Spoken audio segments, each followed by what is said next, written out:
Good afternoon everyone. ঘড়িতে এখন 2টো বাজে।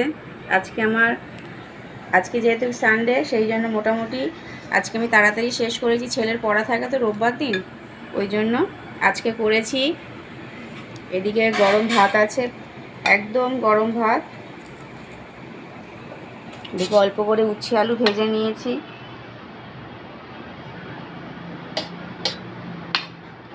ছেলে যাতে উচ্ছে একটু কম খায়, ওই জন্য ওকে একটু কমই দিলাম।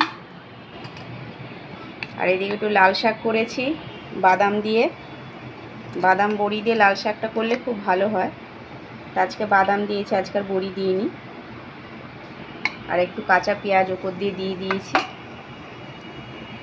আর করেছি মটন। আর এদিকে রেখেছি গন্ধরাজ লেবু। গন্ধরাজ লেবু দিয়ে দেখবেন এখন ডাল বলুন, মটন, চিকেন যাই বলুন, খুব অসাধারণ লাগে কিন্তু খেতে। তো এইটাই হচ্ছে আজকে আমাদের সানডে দুপুরের মেনু। আপনাদের মেনুতে কি কি আছে অবশ্যই কিন্তু কমেন্ট করে জানাবেন। আপনারা একদম জানান না, কিন্তু জানাবেন। আমিও কমেন্ট করে জানাবো যে কোনটা ভালো হয়েছে।